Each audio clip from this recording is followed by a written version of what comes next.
अच्छा, क्या रीजन रहा? सर पता नहीं, ये पहले तो ये लॉबी में बताया, फिर वो स्टार्ट ही नहीं हुई, अपने आप हो गई।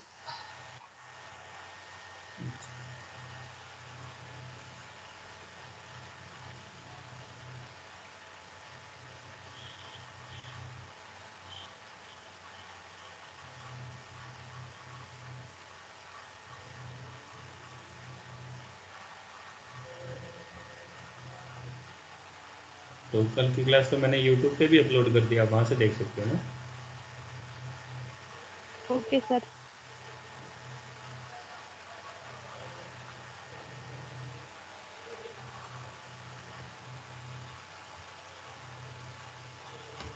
ठीक है, स्टार्ट करें तो।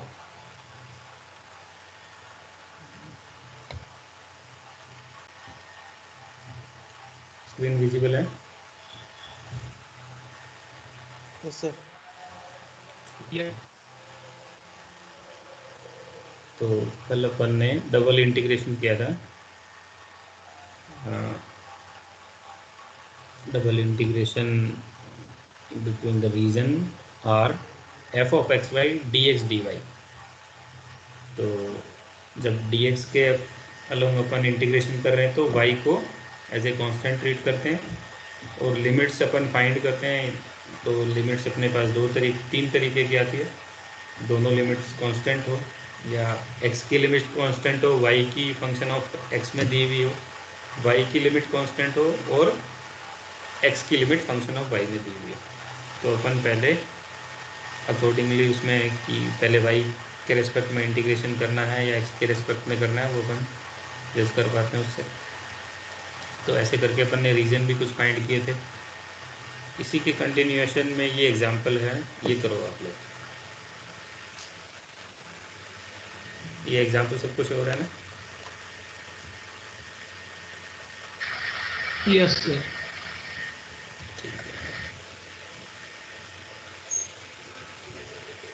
तो इसमें जो integration function of x y, तो अपने को वाई दिया हुआ है, डी एक्स डी वाई दिया हुआ है, और रीजन दिया हुआ है। तो अपने को अल्टीमेटली इसकी लिमिट्स फाइंड करनी है।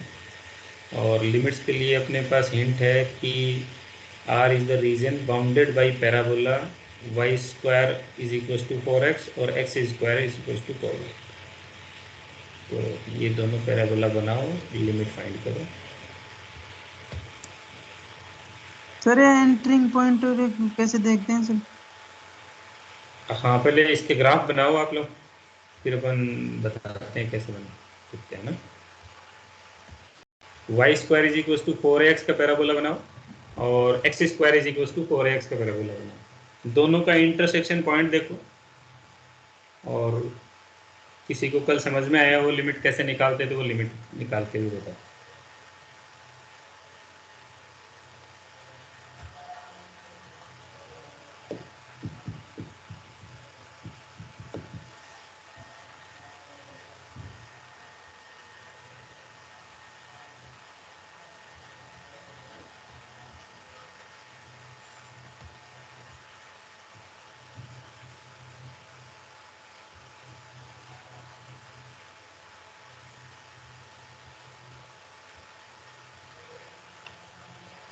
सबने ऐसा पैराबोला ड्रॉ कर लिया होगा।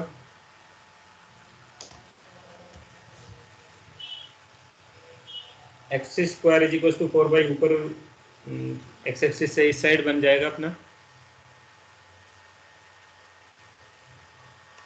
ये वाला, x square is equal to 4y, और y square is equal to 4x वाला ये पैराबोला बन जाएगा। सबको क्लियर है ये चीज? Yes sir. सब बना लेंगे ऐसे? Yes sir. ठीक है। अब इसमें बताओ x की लिमिट क्या होगी। यदि अब दो तरीके अपने पास, या तो अपन x को कांस्टेंट माने y की लिमिट वेरिएबल रखें, या y को कांस्टेंट माने x की लिमिट वेरिएबल रखें। यही दो तरीके अपने पास। Yes sir. ठीक है। तो अपन पहले करते हैं कि x की लिमिट को कांस्टेंट मानते हैं और y की लिमिट को एज ए वेरिएबल रखते हैं। तो बताओ x कहां से कहां तक मूव कर रहा है, x की लिमिट क्या होगी? 0 to जीरो से जीरो टू, जीरो से वाई स्क्वायर हाँ बाय 4x बाय 4 नहीं, 0 से 4। यदि x को जीरो से नहीं, यदि x को हाँ x को यदि कांस्टेंट मान रहे हैं तो x की लिमिट 0 to 4 आ रही है, ठीक है। Yes sir. ये चीज सबको क्लियर है ना? हाँ यस। y की लिमिट देखो कहां से एंट्री करेगी, इस लाइन से एंट्री कर रहा है y, इसी लाइन से तो y वेरी कर रहा है ना? इस लाइन Yes, पे sir. y, इस लाइन पे y की वैल्यू क्या है, x स्क्वायर ओवर 4y, क्योंकि ये जो लाइन है, ये जो कर्व है, ये इक्वेशन है x square is equal to 4y की, यहाँ पे y की वैल्यू अपन निकाले तो x स्क्वायर बाई 4 हो गई, तो y की लोअर लिमिट क्या होगी अपनी, x स्क्वायर बाई 4। ये क्लियर है सबको? Yes sir. सर ये कैसे देखते हैं सर, ये मतलब ये वाई इसी से एंटर कर रहा है, मतलब इसी लाइन से? ठीक, ठीक है, इसी लाइन से एंटर कर रहा है, अपन कैसे देखते हैं? देखो अपने को y की लिमिट देखनी है, मतलब y कहां से कहां तक जा रहा है, यही तो देखना होगा। Yes sir. ठीक है, अब मैं यदि कहूं, ध्यान से सुनना, कि मैं कहूं कि y इज इक्वल टू 0 से एंट्री कर रहा है, तो देखो y यदि 0 से एंट्री कर रहा है तो ये वाले पॉइंट्स भी आ जाएंगे उसमें, जो कि अपन नहीं चाहते, जो अपने रीजन में नहीं है। भाई 0 से एंट्री करेगा तो वो ये वाले पॉइंट्स को भी लेगा। ये चीज क्लियर है तुमको? यस तो सर। y किसके अकॉर्डिंग चल रहा है, y इस कर्व से ऊपर ऊपर है ना, इस कर्व से ऊपर ऊपर है अपना, तो y इससे एंट्री कर लिया, तो इस पे y की वैल्यू क्या है, एक्स स्क्वायर बाई 4। अब देखो y एग्जिट कहां से करेगा, इस कर्व से बाहर अपने को y की वैल्यू है ही नहीं, y की वैल्यू चाहिए ही नहीं, तो इस कर्व तक अपन उसको लिमिट उसकी लगा देंगे, तो इस कर्व पे y की वैल्यू क्या होगी, रूट y की वैल्यू हो जाएगी रूट x हो जाएगी, हाँ 2√x। तो y यहां से एग्जिट कर जाएगा भाई। ये समझ में आया तुमको? Yes sir. जिसने पूछा था उसको क्लियर है ना? ठीक है, यस सर। ठीक है, तो अब लिमिट क्या होगी, 0 to 4, x की लिमिट 0 to 4 और y की लिमिट एक्स स्क्वायर बाई 4 से 2√x, यही होगा। Yes sir. Yes sir. अब अपन दूसरा केस लेते हैं, इसी का दूसरा केस लेते हैं। अपन चाहते हैं कि अब अपन y की लिमिट तो कांस्टेंट रखें और x की लिमिट, प्लीज लेट मी इन, किसने लिखा है, लॉबी में वेट कर रहे हैं।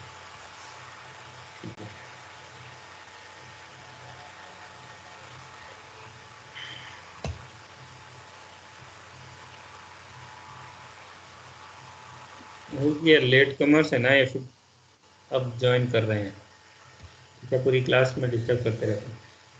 तो अब अपन चाह रहे हैं कि y की लिमिट तो कांस्टेंट हो और x की लिमिट है अपनी वेरिएबल हो, तो हम कैसे करेंगे, y की लिमिट कहां से कहां तक होगी कांस्टेंट में, y कहां से कहां तक वेरी कर रहा है, y इस पॉइंट से इस पॉइंट तक वेरी कर रहा है ना, इस लाइन तक, तो y 0 to 4 तक अपना जा रहा है।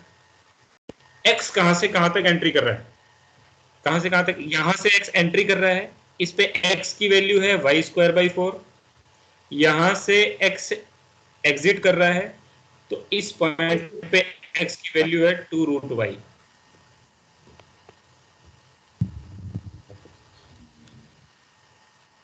इसमें किसी को doubt? No sir. No sir. इसी को अपन change of order of integration बोलते हैं। तो इसका सॉल्यूशन करो सब लोग, किसी भी एक इस वाले से कर लो सॉल्यूशन। सॉल्यूशन करने के लिए तो अपने को, अच्छा इसका बताओ पहले किसके रिस्पेक्ट में इंटीग्रेशन करेंगे, x वाई। y के रिस्पेक्ट में इंटीग्रेशन करेंगे, क्योंकि x, फंक्शन ऑफ ये x की लिमिट, हाँ नहीं नहीं नहीं, ये x की लिमिट है, तो सबसे पहले x के रिस्पेक्ट में इंटीग्रेशन करेंगे, y के रिस्पेक्ट में नहीं करेंगे। सिर्फ इसको देखें, इस कैटेगरी को। सर आज की क्लास की रिकॉर्ड मिल जाएगी ना? क्या? आज की क्लास भी रिकॉर्ड मिल जाएगी ना? हाँ मिल जाएगी। कि बाद में ही पढ़ना है क्या? अभी नहीं, अभी जाना है क्या कहीं? नहीं सर, जैसे समझ में ना आए तो। समझ में नहीं आए तो पूछो ना। जब तक समझ में नहीं आए चलेंगे नहीं अपन आगे। एक के भी नहीं समझ में आए तो, है ना? कोई इशू नहीं है टाइम का अपने को, हर एक के समझ में आना चाहिए। मेरा यही ऑब्जेक्टिव है ना? Thank you sir. सर हाँ बताओ। सर ये जो आप चैप्टर्स पढ़ा रहे हैं ये तो समझ में आ रहे हैं सर। जैसे फोरियर सीरीज के पहले वाले चैप्टर्स अगर दोबारा रिवाइज करा देते लास्ट में। करवा देंगे, करवा देंगे लास्ट। हाँ लास्ट में करवा देंगे, इसको भी करवा देंगे, है ना? Okay sir, thank you sir. ठीक है, अभी अपन इस पे फोकस करते, टाइम वेस्ट नहीं करते। ये जो है वो x की, ये y की लिमिट है, ये x की लिमिट है, और फंक्शन ऑफ एक्स वाई है, dx dy है। ये सबको क्लियर है ना? इसमें सब लोग देख के बता सकते हो ना कि कौन सी तो x की लिमिट है, कौन सी y की लिमिट है? किसी को भी इसमें डाउट है क्या? No sir. ठीक है, अब एक चीज बताओ कि इंटीग्रेशन किसका सबसे पहले करोगे? जिसकी लिमिट वेरिएबल, हाँ जिसकी लिमिट वेरिएबल में हो उसी का इंटीग्रेशन पहले करेंगे। तो x dx वाले का पहले करेंगे। तो x dx का करेंगे तो y as a constant, x का इंटीग्रेशन किया, x की जगह 1 है, dx का इंटीग्रेशन किया तो x आ गया, और लिमिट्स लगा दी अपन ने y²/4 2√y dy। ये भी समझने की बात है ना? कि कई बार क्या होता है, गलती क्या करते हैं अपन इसमें, ये तो अपन ने लिमिट्स निकाली, फिर अपन सीधा y का इंटीग्रेशन कर देते हैं, फिर y की लिमिट लगा देते हैं, और फिर दोबारा y का कर देते हैं, x का नहीं। Yes sir. हाँ। सर तो हो गया ये छोटी सॉल्व। छोटी, हाँ हो गया सॉल्व। ऐसे क्वेश्चन ऐसे आने चाहिए आंसर। ठीक है, समझ में आ रहा है ना ये चीज? तो सब लोग कर लेंगे, सब लोग कर लेंगे। हो गया। यस सर, अब इजी लगा। ठीक है, अब है change of order of integration, जो मैं पहले आपको पढ़ा चुका हूँ ना, फिर भी ये टॉपिक है तो एक बढ़िया एग्जांपल इसमें अपन कर लेते हैं। ये वाला एग्जांपल पर इसको इवेलुएट करो, change by changing order of integration. बहुत अच्छा क्वेश्चन है, करोगे तो काफ़ी चीज़ें समझोगे इसमें।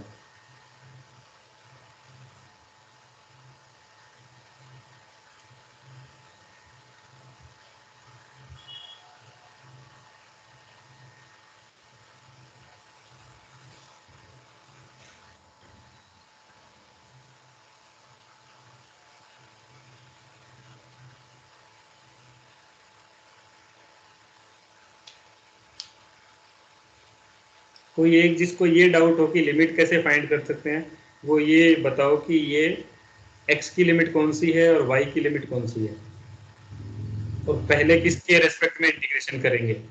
सर y की लिमिट है x² से 2 - x, और x की लिमिट है 0 to। ठीक है, सर तो पहले हम y को इंटीग्रेट करेंगे। y को इंटीग्रेट, ठीक है, ग्राफ बनाओ इसका। y = x² का ग्राफ बनाओ, और y = 2 - x, ये एक लाइन की इक्वेशन हो गई। तो सर लाइन, हाँ ये वाला ग्राफ बनाओगे सर यहाँ पे जैसे दिया ही हुआ है लिमिट, तो सर उसको ग्राफ क्यों बनाएंगे? अच्छा चेंज करेंगे। ग्राफ चेंज करना है ना अपने को, तो बिना ग्राफ अपने को समझ में ही नहीं आएगा कैसे चेंज करें। तो यस ऐसे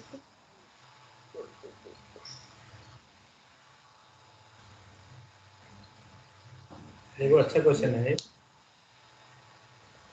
y = x² अपना ये पैराबोला टाइप में बनेगा, और लाइन के लिए अपन 2 पॉइंट निकाल लेते हैं। एक तो 0 to x = 0 रखेंगे तो y = 2, और y = 0 रखेंगे तो x = 2।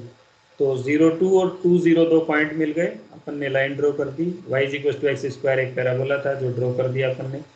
इनका जो ये जो इंटरसेक्शन पॉइंट है ये 1 1 आ जाएगा, क्योंकि 1 1 दोनों को सेटिस्फाई करेगा।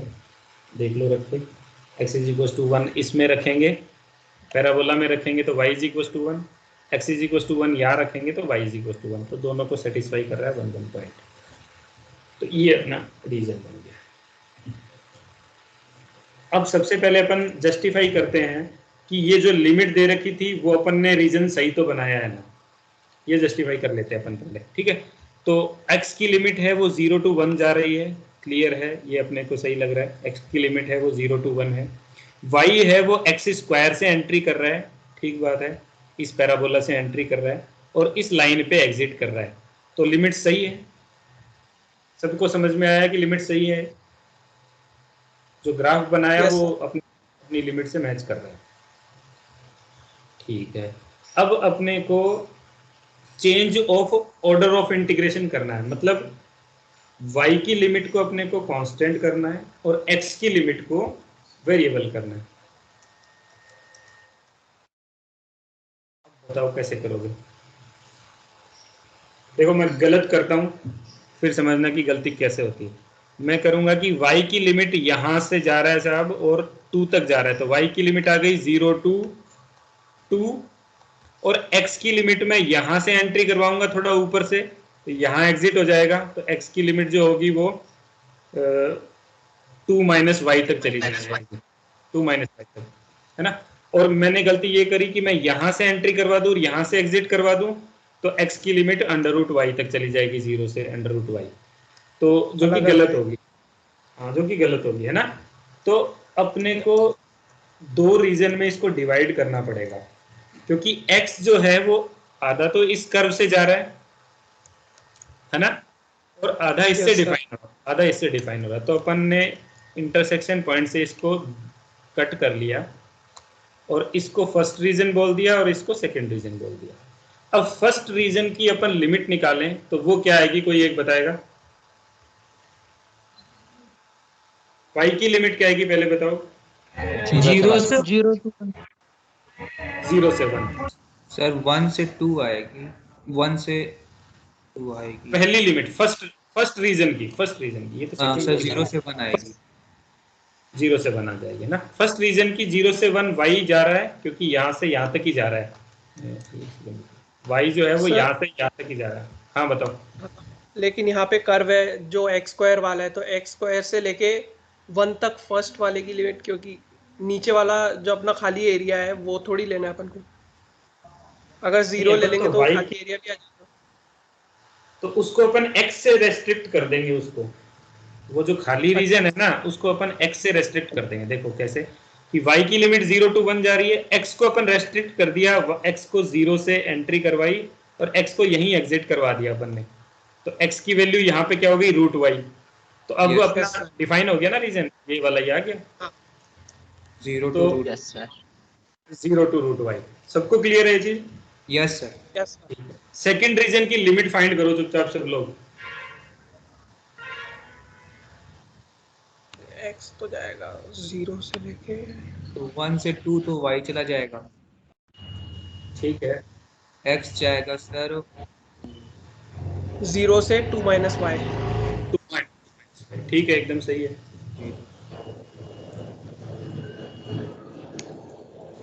तो म्यूट कर लो भाई, जिसका म्यूट कर लो जिसका ऑन है माइक ऑन। Yes sir. 1 से जाना चाहिए ना, क्या? 1 से जाना चाहिए ना, 1 से 1 से लेके। हाँ 1, हाँ सर, हाँ 1 से जाएगा। y की वैल्यू 1 to 2 होगी और x की लिमिट जो होगी वो 0 to 2 माइनस वाई होगी। तो ये रीजन सबका आ जाना चाहिए, ये वाली लिमिट सबकी आ जानी चाहिए, फर्स्ट और सेकंड रीजन की। सर ये सेकंड रीजन में तो प्रॉपर ट्रायंगल बन रहा है, तो जरूरी है कि इंटीग्रेट करें? तो ट्रायंगल का फॉर्मूला लगा के वो एरिया निकाल लोगे? हाँ एरिया थोड़ी पूछा है इसमें, यहाँ फंक्शन ऑफ एक्स वाई भी तो है। Okay sir, okay okay okay. सही, 0 से 2 माइनस वाई कैसे आई? 0 से 2 माइनस वाई कैसे आया? क्योंकि अपन ने देखो 0 से x इस रीजन में, इस रीजन की बात कर रहा हूं मैं, सेकंड रीजन की, ठीक है, सेकंड रीजन की बात कर रहे हैं अपन। सेकंड रीजन में x है वो एंट्री 0 से कर रहा है, ये क्लियर है, और एंट्री एग्जिट जो है वो इस लाइन पे कर रहा है। इस लाइन Yes, पे sir, okay. इक्वेशन क्या है? y is equals to 2 minus x, तो x की Yes, sir. Value Yes, sir. सबको एक एक को क्लियर है? Yes sir. ठीक है, अब तो सिंपल इंटीग्रेशन है, इंटीग्रेशन है, इसकी वैल्यू निकालो। ये अच्छा क्वेश्चन है, मतलब सिर्फ इतना भी आ जाता है कई बार। अरे यार,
फर्स्ट का तो आ गया हाफ, सेकंड का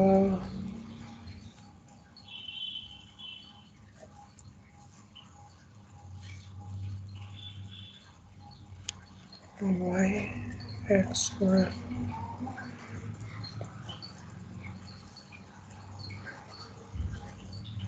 तो 1 है क्या आंसर?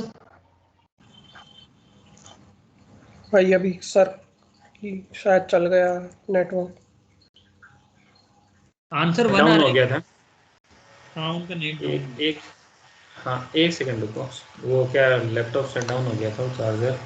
आंसर 3/8 आ रहा है।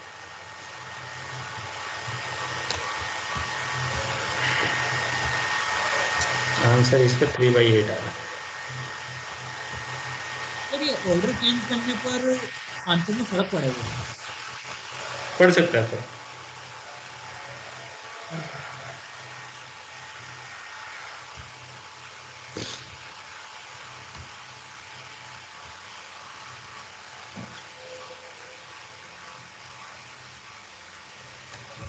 3/8 आया क्या किसी का आंसर? सर एक मिनट बस। सर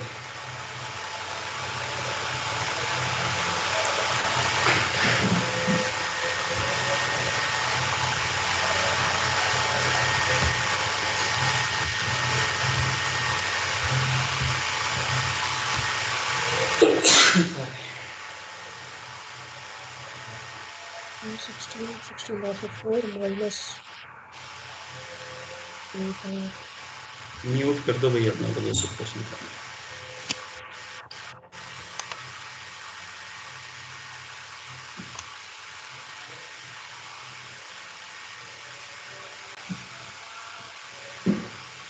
आया किसी का आंसर 3/8?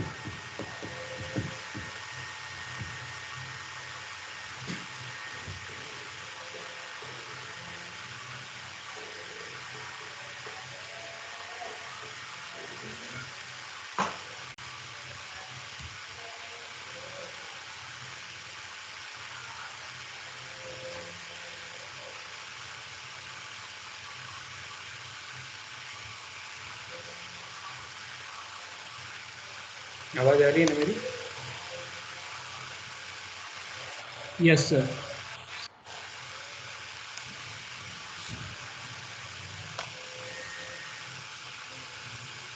वन बाई टू आया था जिसने, वो कहाँ पे मिस्टेक हुई?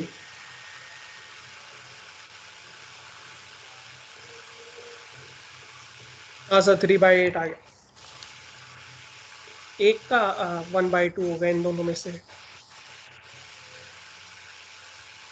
तो उसकी हाँ, वजह से इसका वाई स्क्वायर का हो गया ना 1/2। नहीं, हाँ y³/3 नहीं, y³/3 होएगा इसका।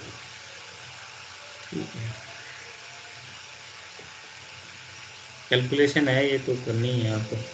हाँ ठीक है, एक ये क्वेश्चन है।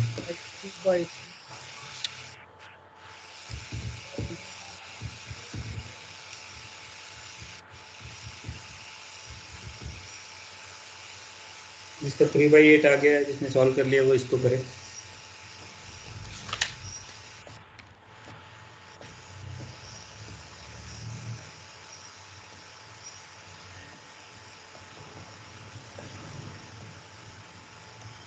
फिर इसमें ये पी तो कांस्टेंट है ना? हाँ, पी कांस्टेंट, पी कांस्टेंट है ना। पी वेरिएबल होता तो ये 3 वेरिएबल का फंक्शन बन जाता है ना, 3 इंडिपेंडेंट वेरिएबल। जब अपन पढ़ रहे हैं डबल इंटीग्रेशन तो पी ऑब्वियसली इसमें कांस्टेंट होना चाहिए।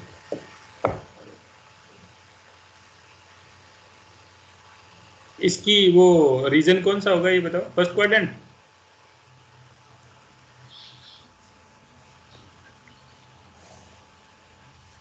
इसका रीजन फर्स्ट क्वाड्रेंट होना चाहिए ना, x भी 0 to इनफाइनाइट, y भी 0 to इनफाइनाइट। Yes sir.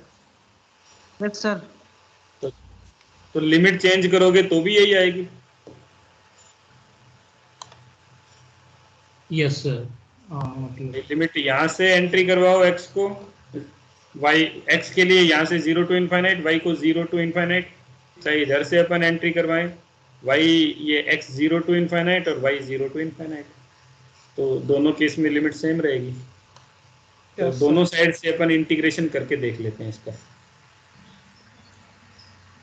तो पहले अपन y के रेस्पेक्ट में इंटीग्रेशन करते हैं, है ना।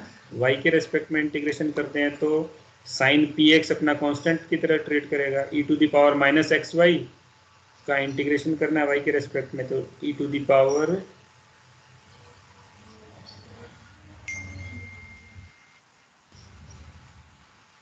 यहाँ x आना चाहिए सर वहाँ पे -x, यस। हाँ ये x आ गया यार, e to the power minus x y over minus x.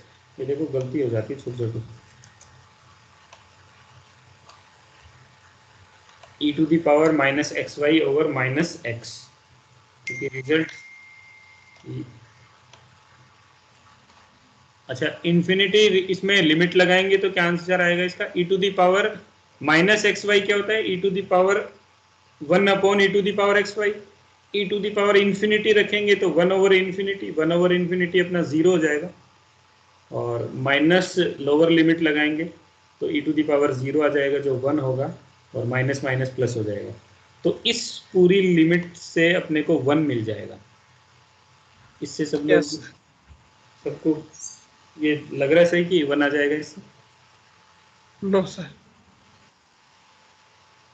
नहीं आएगा 1? आएगा लग नहीं रहा था। आएगा। ठीक है, 1 ओवर एक्स आ जाएगा, इसे x बाहर लेंगे तो sine P X over D X आ गया। फिर उल्टा करते हैं अपन, इसी में x के रेस्पेक्ट में पहले इंटीग्रेशन करते हैं, फिर y के रेस्पेक्ट में करेंगे। तो x के रेस्पेक्ट में करेंगे तो ये वाला भी इसमें वेरिएबल की तरह ट्रीट होगा क्योंकि साइन पी एक्स है, यहाँ भी अपने को e to the power minus x y. तो जो फॉर्मूला मैंने उसमें फूरियर सीरीज में लिखाया था वो वाला काम आ जाएगा यहाँ पे, e to the power a x into sine b x वाला फॉर्मूला है ना। तो वो लगाएंगे तो अपने पास लिमिट और पुट करेंगे तो ये आ जाएगा, ये जो होता है वो tan inverse y by P, इसको लिख सकते हैं इंटीग्रेशन में, 0 टू इनफाइनाइट लिमिट लगाएंगे π/2 वैल्यू आ जाएगी। ये दोनों इंटीग्रेशन फर्स्ट और सेकंड जो इक्वेशन थी दोनों सेम थे, इसलिए इसको लिख देंगे 0 to infinite sine P X over X D X is equals to π/2। तो ये रिक्वायरमेंट थी क्वेश्चन की जो अपने को प्रूव करना था, या इसको वैल्यू फाइंड करनी थी, ये हमने फाइंड कर लिया। ठीक है, तो सिर्फ कैलकुलेशन करनी है, फॉर्मूला लगाना है, लिमिट्स लगानी है, आंसर आ जाएगा। क्लियर है इसमें सबको? कर लेंगे सब लोग ये? Yes sir. ठीक है, अब अपन आते हैं पोलर कोऑर्डिनेट्स पे। अच्छा, इस क्वेश्चन को करने के लिए ये देखो, पोलर कोऑर्डिनेट्स पे जाते हैं। इस वाले क्वेश्चन में फंक्शन ऑफ 2 वेरिएबल है क्या, ये बताओ पहले तो। फंक्शन ऑफ 2 वेरिएबल है क्या? Yes sir. कौन कौन से इंडिपेंडेंट वेरिएबल हैं? डी आर मतलब आर और थीटा। आर और थीटा तो डिपेंडेंट वेरिएबल है, ए इंडिपेंडेंट। हाँ नहीं, आर और थीटा इंडिपेंडेंट वेरिएबल है, लेकिन सर यहाँ ए पे तो थीटा ए तो कांस्टेंट है, एक तो ए तो कांस्टेंट कांस्टेंट है। सर वो इंडिपेंडेंट हो गया तो dr कोई फर्क नहीं पड़ता उसका। ए तो इंडिपेंडेंट ऐसे नहीं है कि वो अपने वो इंडिपेंडेंस डे वाला नहीं नहीं चलो चलो ठीक है, देखो डी आर और डी थीटा है ना, यस सर डी आर और थीटा, तो यहाँ पे दो इंडिपेंडेंट वेरिएबल हो गए आर और थीटा, ठीक है। तो इसको अपन ऐसे भी लिख सकते हैं z is equal to function of R और थीटा, ठीक है। तो दो इंडिपेंडेंट वेरिएबल का है इसलिए डबल इंटीग्रेशन आ गया। अब मेरे को बताओ कि इसमें थीटा की लिमिट कौन सी है और आर की लिमिट कौन सी है। सर थीटा सर, की थीटा 0 से पाई 0 पाई थीटा की सर 0 टू पाई और वाली। आर की थीटा की a 0 पाई और आर की प्लस 0 से a1 plus cos a to one plus cos theta. ये सबको क्लियर है ना कि थीटा की लिमिट तो 0 टू पाई होगी और आर की लिमिट होगी a1 plus cos theta. Yes sir. किसके रेस्पेक्ट में पहले इंटीग्रेशन करेंगे, डी आर के में सर। सर आर आर के रेस्पेक्ट में पहले इंटीग्रेशन करेंगे, क्योंकि आर की लिमिट वेरिएबल में दी हुई है और वेरिएबल जो है वो दूसरा वाला जो इंडिपेंडेंट वेरिएबल जो थीटा है उसमें दी हुई है। तो सबसे पहले आर के रेस्पेक्ट में इंटीग्रेशन करेंगे। तो कर लिया अपन ने आर के रेस्पेक्ट में इंटीग्रेशन, आर स्क्वायर बाई 2 आ गया क्योंकि आर डी थीटा था। तो और लिमिट लगा दी 0 to a1 plus cos theta, और फिर इसका थीटा के रेस्पेक्ट में कर लिया 1 प्लस कॉस थीटा का स्क्वायर हो गया ये, क्योंकि आर स्क्वायर था, ए स्क्वायर बाई 2 अपन ने बाहर रख लिया, और ए प्लस बी का होल स्क्वायर का फॉर्मूला लगाया, कोस स्क्वायर थीटा को 1 प्लस कोस 2 थीटा ओवर 2 रखा और इसका इंटीग्रेशन किया सिंपली। 1 का थीटा आ गया, 2 कोस थीटा का 2 साइन थीटा आ गया, 1/2 का थीटा बाई 2 कोस 2 थीटा का साइन 2 थीटा बाई 4, और लिमिट लगाई, आंसर आ गया। तो कर सकते हैं ऐसा सब, बस एक्स और वाई को अपन ने आर और थीटा से इसमें अलग दिया हुआ है, एक्स वाई अलग है, एक्स वाई की जगह आर और थीटा हो गया इसमें, कोई डिफिकल्ट नहीं है ये। No sir. यस। अब क्या होता है कि कई बार ऐसे इंटीग्रेशन अपने को कार्टेशियन कोऑर्डिनेट्स में दिए हुए होते हैं, कार्टेशियन कोऑर्डिनेट समझते हो ना, एक्स और वाई में दिए हुए होते हैं, उनको Yes. अपने को उसको आर और थीटा कोऑर्डिनेट्स को बोलते हैं पोलर कोऑर्डिनेट्स। तो कार्टेशियन कोऑर्डिनेट्स को अपन पोलर कोऑर्डिनेट्स में चेंज करके क्वेश्चन को सिंपल बना सकते हैं और आंसर फटाफट से निकाल सकते हैं। कई बार कार्टेशियन कोऑर्डिनेट से निकालना थोड़ा डिफिकल्ट होता है, और कन्वर्जन या ट्रांसफॉर्मेशन करके अपन उसको निकाल सकते हैं। जो ट्रांसफॉर्मेशन करना है वो अपने को कैसे करना है वो समझना है अपने को। Change of variable Cartesian to polar, ठीक है।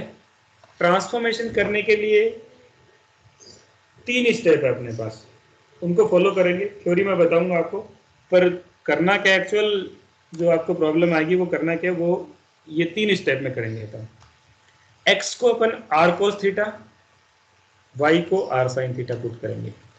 तो कार्टेशियन कोऑर्डिनेट से पोलर में जाएंगे तो x is equal to R cos theta, y is equal to R sine theta, जहां भी x दिखे आर कोस थीटा, y दिखे आर साइन थीटा, किसमें, फंक्शन में, ठीक है। क्योंकि f ऑफ एक्स वाई को अपन f of R cos theta R sine theta में ट्रांसफॉर्म कर रहे हैं। यस ट्रांसफॉर्मेशन समझ रहे हो ना कि x प्लस 1 का होल स्क्वायर इंटीग्रेशन करना था तो x प्लस 1 को अपन ने t मान लिया, dx निकाल लिया, dt आ गया, लिमिट्स भी चेंज कर दी। ऐसे ही सिंपल ये ट्रांसफॉर्मेशन है। क्लियर है यहाँ तक? Yes sir. अब सेकंड स्टेप में क्या करें, सेकंड स्टेप में क्या करेंगे अपन, dx जो dx dy जो है, क्योंकि यहाँ पे dx dy है, dx dy को अपन सीधा लिखेंगे r d theta dr, r d theta dr। तो x को लिख दिया r cos थीटा, y को r sin थीटा फंक्शन में, dx dy को अपन ने चेंज कर दिया r d थीटा dr में। ये तो अपने को याद रखना है। लिमिट्स कैसे निकालनी है, लिमिट्स ग्राफ बनाएंगे और r और थीटा की लिमिट अपन ग्राफ से जज कर लेंगे कि क्या आएगी, r की लिमिट क्या आएगी और थीटा की लिमिट क्या आएगी। तो जब भी ट्रांसफॉर्मेशन करते हैं अपने को 3 चीजें चाहिए होती हैं। पहली तो वेरिएबल्स क्या ले रहे हैं अपन, t क्या ले रहे हैं अपन, variable x is equal to r cos theta, y is equal to r sin theta. फिर अपन dx निकालते हैं, dt में चेंज करते हैं। तो यहाँ पे अपने को dx dy निकालना था, तो उसका वेल सेट फॉर्मूला है ये कि r d थीटा dr होता है ना, और लिमिट्स अपन ग्राफ से फाइंड कर लेंगे, चेंज हो जाएगा पोलर कोऑर्डिनेट में और फिर सॉल्यूशन कर देंगे जैसे ऊपर वाले क्वेश्चन का किया है। समझ में आया ऑब्जेक्टिव क्या है अपना? Yes sir. ठीक है, अब थोड़ा सा इसका कंसेप्ट समझते हैं कि कैसे क्या होता है, काम कैसे करता है। सबसे पहले तो इसको छोड़ते हैं, अपन सिंगल इंटीग्रेशन में आते हैं। डेफिनेट इंटीग्रेशन ये वाला होता है, सिंगल इंडिपेंडेंट वेरिएबल का फंक्शन है तो उसका डेफिनेट इंटीग्रेशन बोलते हैं उसको। सबको ये बात पता है ना? डेफिनेट इंटीग्रेशन से क्या होता है अपने को? डेफिनेट इंटीग्रेशन से अपने को एरिया फाइंड करते हैं अपन, किसका? एक्स और वाई एक्सिस में जो फंक्शन जो दिया हुआ है वो कोई ना कोई कर्व होगा, y is equal to F of x जो होता है कोई ना कोई कर्व होगा, उस कर्व से जो लिमिट्स दे रखी है कांस्टेंट में a टू b लिमिट्स, और उस कर्व के बीच का रीजन निकालते हैं, एरिया निकालते हैं, उसी को अपन डेफिनेट इंटीग्रेशन बोलते हैं।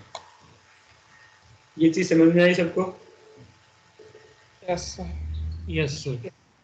पहले क्या होता था कि जब अपने को अपने फील्ड का, अपने खेत का मतलब एरिया निकालना होता था तो पहले अपने को ट्राइंगल का एरिया पता था, सर्किल का एरिया पता था, और क्या बोलते हैं स्क्वायर का एरिया पता था। तो अब सारे फील्ड तो ऐसे होते नहीं कि सारे स्क्वायर है, सर्किल है, तो क्या करते थे कि इसका एरिया निकालना तो अपन ने इसको ऐसे ब्रेक कर लेते थे छोटे छोटे पार्ट्स में, ठीक है? जितने स्क्वायर बन पा रहे थे उनका एरिया निकाल लिया। यहाँ कुछ अपन ट्रायंगल ड्रॉ कर लेते हैं, यहाँ अपन कोई ट्रायंगल ड्रॉ कर लेते हैं, ठीक है? ऐसे करके कुछ ट्रायंगल, कुछ मतलब एकदम एक्यूरेट तो नहीं निकाल पाते पर अप्रोक्सीमेट एरिया निकाल सकते हैं अपन। ये चीज समझ में आई अपने को कि अपन अप्रोक्सीमेट एरिया अपने रो मेथड से निकाल सकते हैं। रो मेथड बोले तो ये अपना स्क्वायर का एरिया और ट्रायंगल का एरिया इससे निकाल सकते हैं। कंसेप्ट आया अपना कंटिन्यूअस फंक्शन का।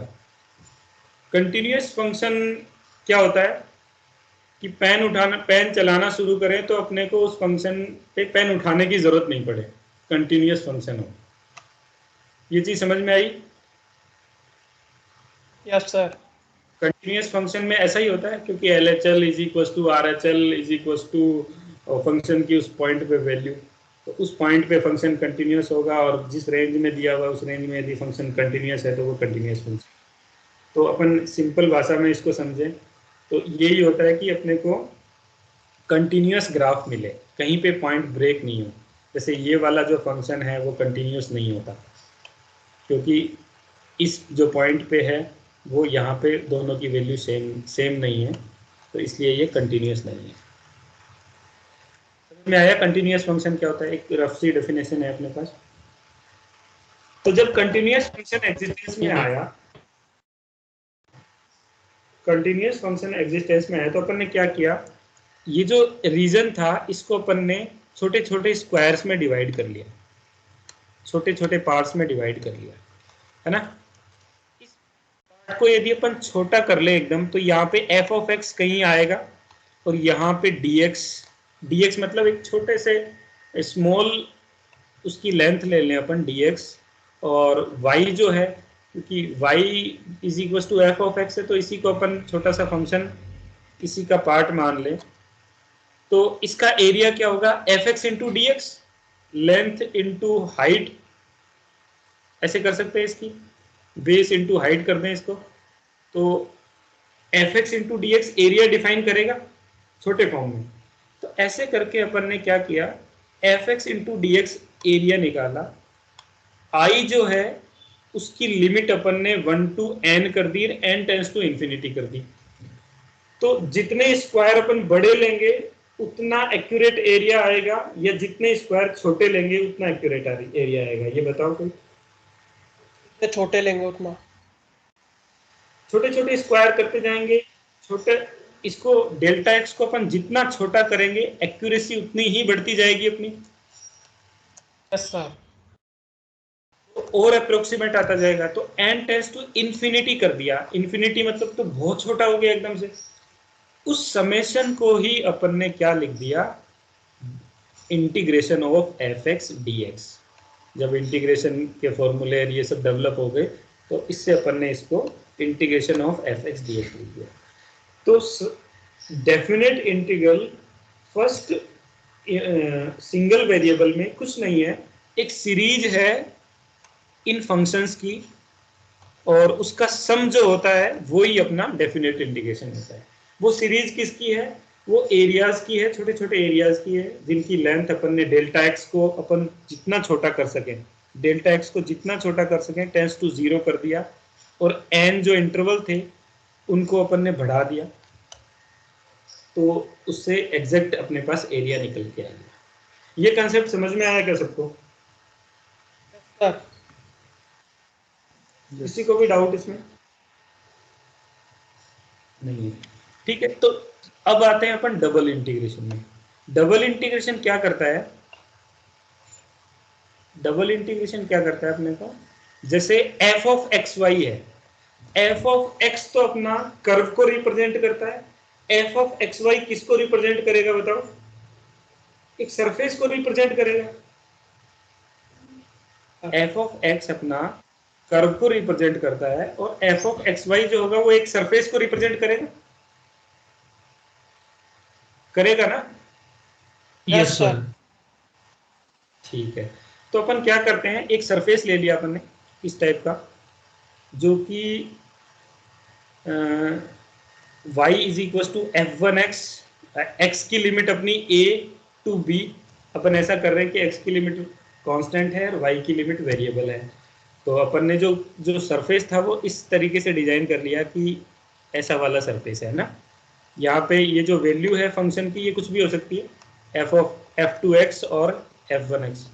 या फिर अपन इसको ऐसे देखें, एक अपन कोई पेपर ले, है ना, स्क्वायर पेपर है, जो भी पेपर है, फंक्शन ऑफ एक्स वाई का एक पेपर ले, उसको अपन ऊपर हाथ में रखें, ठीक है, और नीचे वाला जो सरफेस है अपने, जो नीचे है, जो बेस है, ये 3D में इमेजिन करें इसको, ये एक्स वाई एक्सिस है अपनी, और अपन ने ऊपर इसमें हवा में एक पेपर रख रखा है। तो उसका प्रोजेक्शन जो होगा, ये वाला जो प्रोजेक्शन जो होगा, प्रोजेक्शन समझ रहे हो, मतलब उस कर्व से नीचे तक का जो वॉल्यूम बनेगा, वॉल्यूम बनेगा ना? Yes sir. जो वॉल्यूम बनेगा उसको रिप्रेजेंट करता है डबल इंटीग्रेशन। डबल इंटीग्रेशन किसको करता है कि अपने पास एफ ऑफ एक्स वाई एक कर्व है ऊपर, और उसका अपन ने प्रोजेक्शन नीचे एज इट इज ले लिया, ठीक है, और एक्स वाई एक्सिस पे अपन ने उसको प्रोजेक्ट कर दिया नीचे। जो वॉल्यूम जो बना उसका, वो वॉल्यूम ही क्या है, डबल इंटीग्रेशन को रिप्रेजेंट करते हैं। समझ में आई ये बात?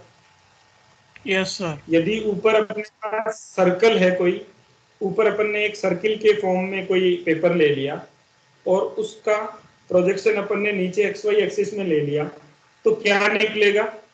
एरिया ऑफ सिलेंडर निकलेगा या वॉल्यूम ऑफ सिलेंडर निकलेगा ना? प्रोजेक्शन में वॉल्यूम ऑफ सिलेंडर। हाँ, प्रोजेक्शन को वॉल्यूम ऑफ सिलेंडर मिलेगा। तो जो वॉल्यूम ऑफ सिलेंडर है वही डबल इंटीग्रेशन है। अब एक चीज बताओ कि मैं यदि F x y is equal to 1 कर दूं, हटा दूं एफ एक्स वाई को।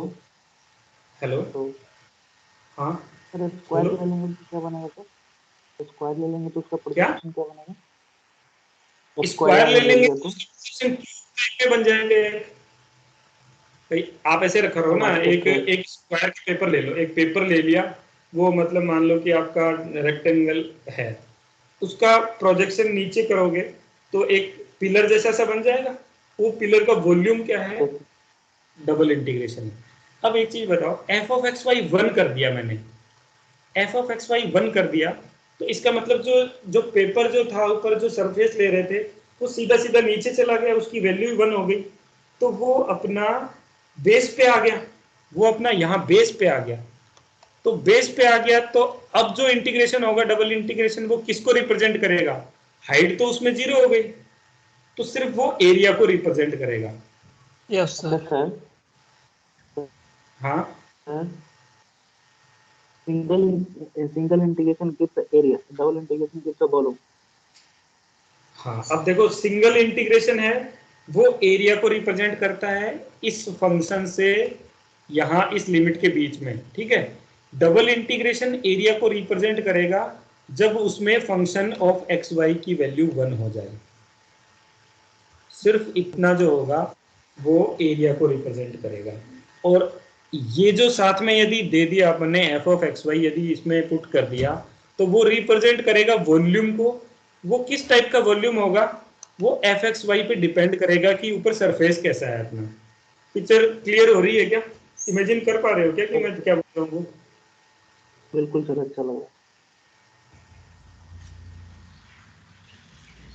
तो जब भी कोई बोले कि फाइंड द एरिया और आपको लिमिट दे दी, जैसे एक एग्जांपल ये वाला करूं मैं,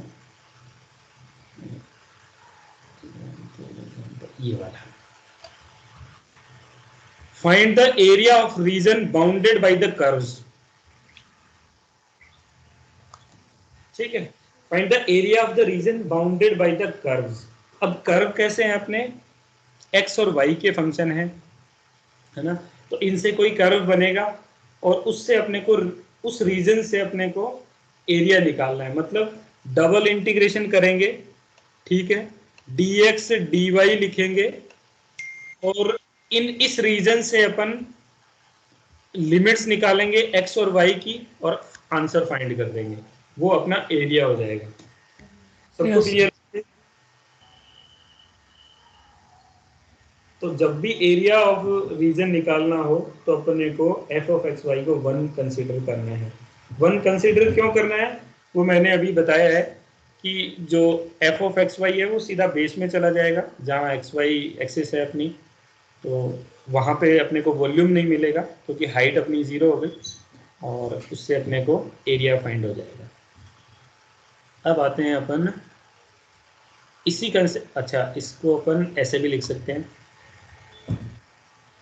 इसको ऐसे लिख सकता हूं मैं, ऐसे डिफाइन कर दिया। ये भी समेशन होगा F of X K Y S delta X delta Y, S is equal to 1 to M, K is equal to 1 to M.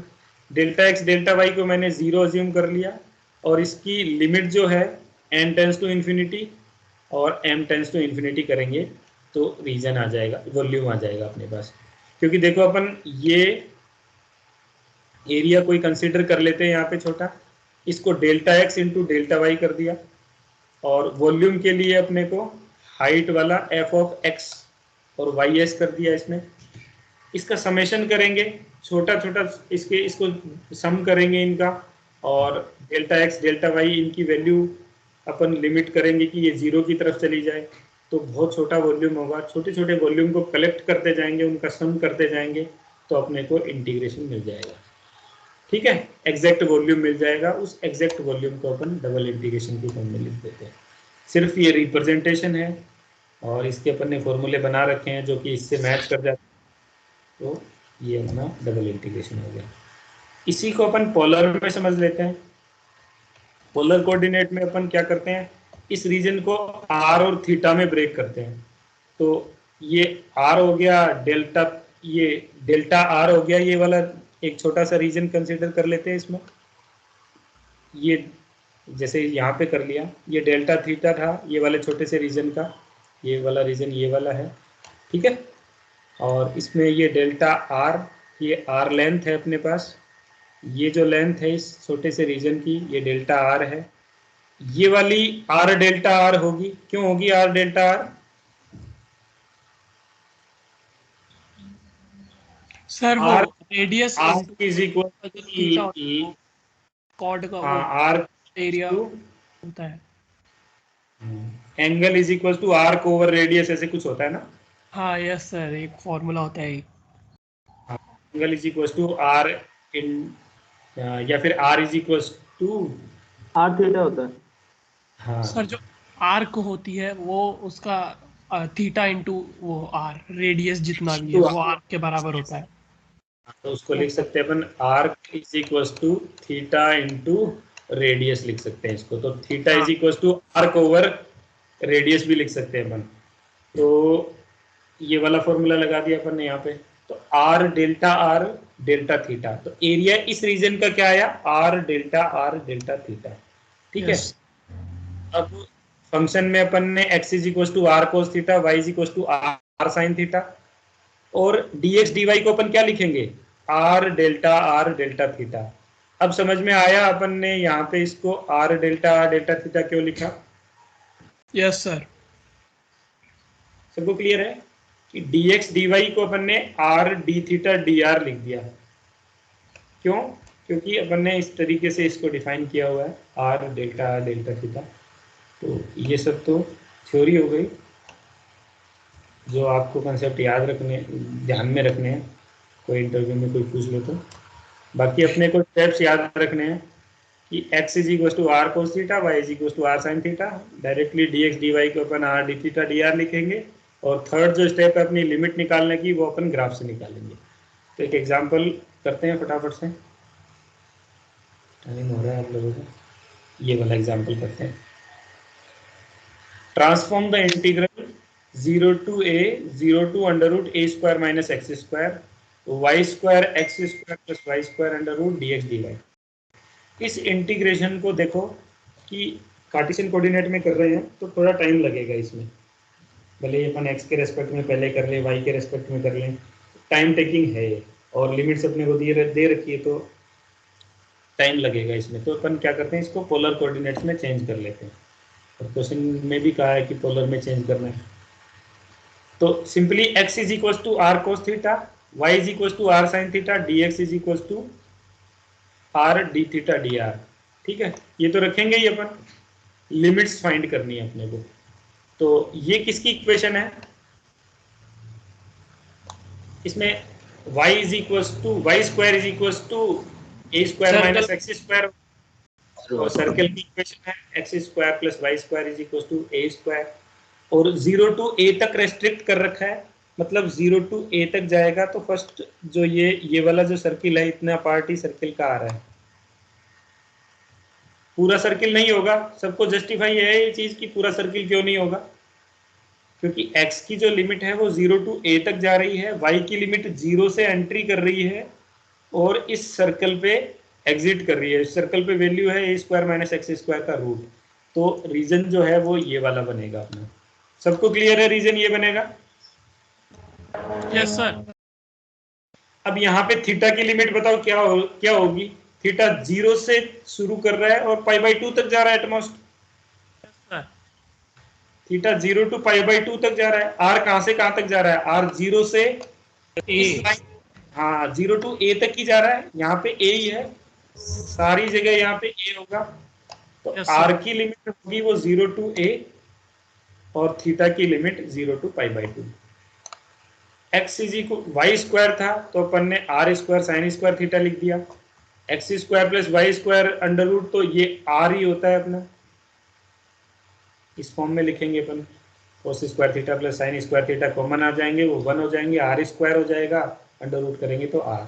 dx dy से R D R D theta, ये बहुत important है, याद रखना इसको, R D R D theta. इसको याद नहीं रखोगे तो यहाँ पे 3 आ जाएगा और आंसर गलत हो जाएगा, है ना? Yes sir. अब किसके रेस्पेक्ट में पहले करोगे? दोनों ही कांस्टेंट लिमिट है तो किसी के रेस्पेक्ट में भी कर सकते हो। तो अपन आर के रेस्पेक्ट में पहले कर लेते हैं, और आर के रेस्पेक्ट में पहले किया तो यहाँ पे साइन स्क्वायर थीटा। अब मैं आपको बीटा गामा फंक्शन भी पढ़ा देता हूँ, है ना?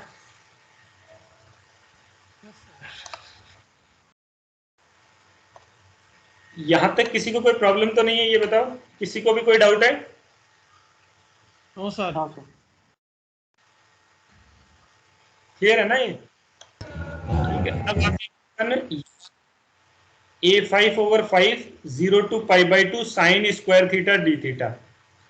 तो आपने बीटा गामा फंक्शन का एक फॉर्मूला पढ़ा होगा, 2 into 0 to pi by 2 sine 2m-1 theta cos 2n-1 theta d theta is equal to beta mn होता है।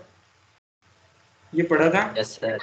Yes sir. सर बीटा और गामा का एक रिलेशन होता है, ये वाला gamma m gamma n over gamma m plus n। Yes sir. अब इसमें m और n की वैल्यू कैसे निकालेंगे? m और n की वैल्यू निकालने के लिए किससे कंपेयर कर लेते हैं अपन? बराबर 2 माइनस 1 इज इक्वल टू 2 है, तो m इज इक्वल टू क्या आ जाएगा अपने पास? 3/2। और Yes, cos के लिए करेंगे तो 2n minus 1 is equal to 0। 0 cos की पावर यहाँ पे 0 है, 2n minus 1 is equal to 0, तो n इज इक्वल टू 1/2 आ गया यहाँ पे। तो ये वाला क्या हो गया? बीटा 3/2 1/2 ओवर 2, क्योंकि ये वाला 2 इसमें नहीं है। तो ये जो फॉर्मूला बना अपना, ये बन गया a⁵ sign square theta d theta 0 to π/2 में बीटा 3/2 वो 1/2 ओवर 2, और फॉर्मूला लगा दिया अपन ने 3/2 वाला, ये गामा वाला, तो गामा 3/2 गामा हाफ और गामा 2 हो गया, इनको ऐड किया तो बाई 2 10 हो गया। अब गामा m की वैल्यू होती है फैक्टोरियल n-1। Yes sir. ठीक है, और गामा हाफ की वैल्यू क्या होती है? Root pi sir. Root pi. और गामा 3/2 की वैल्यू क्या होती है? 1/√π, 1/2√π। गामा 5/2 की वैल्यू क्या होती है? 3/2 × 1/2√π। 2√π 3/4√π। तो ये आंसर आ जाएगा अपना, जैसे अपन वैल्यू लगाएंगे इसमें गामा बीटा और गामा को यूज करेंगे और आंसर आ जाएगा। तो बीटा गामा फंक्शन कुछ भी नहीं है, सिर्फ और सिर्फ रिप्रेजेंटेशन है कुछ स्पेसिफिक टाइप के इंटीग्रेशन का, को अपन बीटा गामा से सॉल्व करते हैं और उनकी डायरेक्ट वैल्यू निकाल लेते हैं, क्योंकि बीटा mn जो होता है वो स्पेसिफिक टाइप के इंटीग्रेशन का इंटीग्रेशन होता है, और उसको अपन वैल्यू निकालने के लिए गामा में रिलेशन निकाल लेते हैं, क्योंकि गामा की वैल्यू अपने को पता रहती है, gamma m is equal two factorial n-1 है, ये जो वैल्यू पता है उनसे अपन उस रिलेशन से वैल्यू निकाल लेते हैं। ये इसका हो गया। सिमिलरली एक और क्वेश्चन ऐसे ही, इसमें फटाफट से लिमिट बता दो मेरे को, फिर r और थीटा की लिमिट बता दो मेरे को, इसमें क्या है?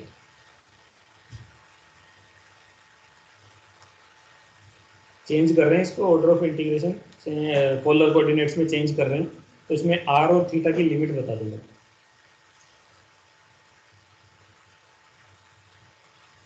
0 to infinite 0 to infinite, ये फर्स्ट क्वाड्रेंट हो गया। Yes sir. थीटा की लिमिट क्या होगी? 0 से π/2। ठीक है, r की लिमिट क्या होगी? 0 से इनफाइनाइट। 0 से इनफाइनाइट, बिल्कुल यही होगा। 0 to π/2 ये पूरा रीजन ही है अपने पास, है ना? तो 0 to π/2 मूव कर रहा है, r 0 to इनफाइनाइट मूव कर रही है, तो पूरा रीजन आ गया अपने पास। तो जैसे ही अपन ने यहाँ पे 0 to π/2 0 to इनफाइनाइट लगाया, x² + y² को -r², dx dy को हमेशा याद रखेंगे इसको r dθ dr, तो r × e⁻⁻r²। इसका इंटीग्रेशन करेंगे, इसका इंटीग्रेशन कैसे करेंगे? r² को t मान लेंगे, 2r dr = dt हो जाएगा। Yes sir, substitution. हाँ, सब्स्टिट्यूशन से कर लेंगे और आंसर आपका π/4 आ जाएगा। ये मैं समझता हूँ आप लोग कर लेंगे। ऐसे ही इसको change of order of integration से करना, इसको भी सॉल्व करना, सिंपल से नहीं हो तो ऑर्डर चेंज कर देना, नहीं हो तो पोलर से कर लेना, और इसका तो चेंज करना ही है अपने को। क्लास एंड करते हैं। आपको कोई डाउट है तो वो पूछ सकते हैं।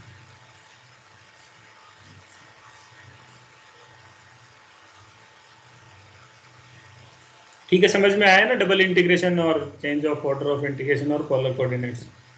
यस सर, आ गया समझ। नेक्स्ट क्लास में अपन क्या करेंगे, इसकी एप्लीकेशंस करेंगे, जैसे एरिया फाइंड कर लिया, वॉल्यूम फाइंड कर लिया, centre of mass, centre of gravity, ये सब फाइंड करने के सीधे सीधे फॉर्मूले हैं, फॉर्मूले लिखेंगे और आगे बढ़ जाएंगे, है ना? 1-2 क्वेश्चन करेंगे उनके, उसके बाद अपन ट्रिपल इंटीग्रेशन पे जाएंगे। ट्रिपल इंटीग्रेशन करेंगे सिंपली और उसकी एप्लीकेशन करेंगे, डबल ट्रिपल इंटीग्रेशन खत्म।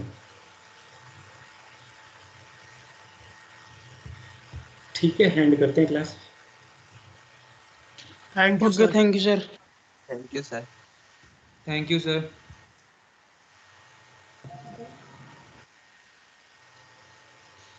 हेलो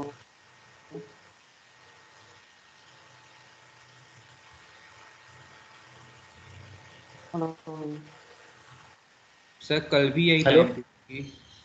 नहीं, कल 9 बजे ले लेंगे। आज मैं क्या सुबह थोड़ा लेट हो गया था। सर यही टाइमिंग अच्छा है, चलो आप यही टाइम। ये टाइम सही है? नो सर, सुबह वाला सुबह ज़्यादा नो सही सर, है। No sir. सुबह हाँ वाला सर ज़्यादा चलिए। सही है, सुबह से ज़्यादा फ्रेश मॉर्निंग रहता है। सर सुबह ज़्यादा सही रहता सुबह है सर। सही है। सुबह। हाँ, सुबह का ही रखते हैं ना, तो शाम को तो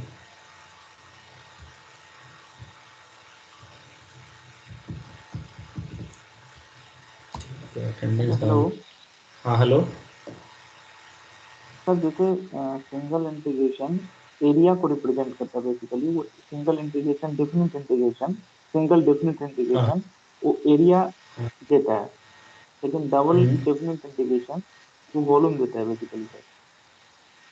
ठीक है, फंक्शन के साथ वॉल्यूम देता है। हाँ एफ वही of sir, x y function के यदि साथ है तो वॉल्यूम देता उसके है। साथ फंक्शन नहीं होगा, उसमें फंक्शन कोई भी नहीं दिया हुआ है तो वो एरिया देता ओके सर। है ना। वो क्या, वो सर प्रोजेक्शन टाइप में हो गया सर ऐसे। एक, हाँ वही प्रोजेक्शन का सर, प्रोजेक्शन एरिया। जैसे अगर हाँ, प्रोजेक्शन। मान के चलो सर्कल का आपने बताया,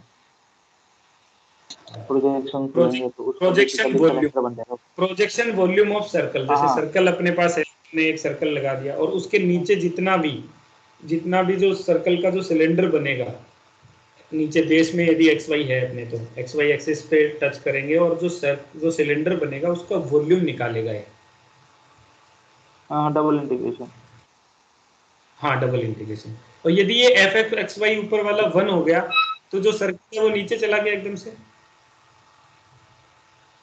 ना, तो वो बेस में जो लिमिट्स होगी उसी का एरिया फाइंड कर देगा वो।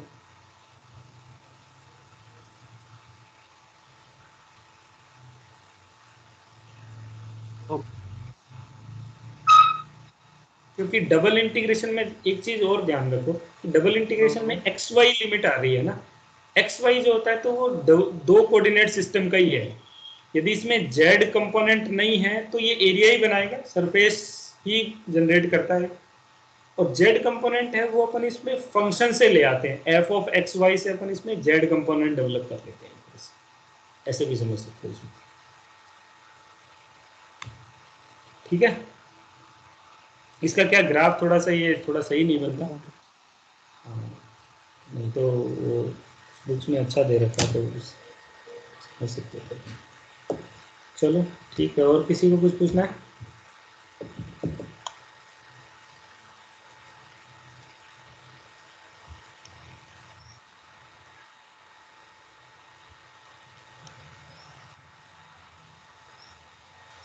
सर हाँ बताओ। सर उस सीक्वेंस के नोट्स मिल जाएंगे क्या? सीक्वेंस के यार मैंने लिखे नहीं है अभी, मैं तो ये क्या अभी लिख रहा हूँ तुम लोगों के लिए ना। सीक्वेंस ओके के सर। नोट्स क्या है, सीक्वेंस में तो वो अपने को सीधे सीधे फॉर्मूले हैं और सॉल्यूशन करना है उनका यार। सर एक बार पढ़ा दोगे क्या सीक्वेंसेस सीरीज? मैं बाद में पढ़ा दूंगा उसको ना, और तब आपको नोट्स ओके भी बना सर। देंगे उसको। यस सर, बीटा और गामा फंक्शन भी डिवाइड करा। ठीक है तब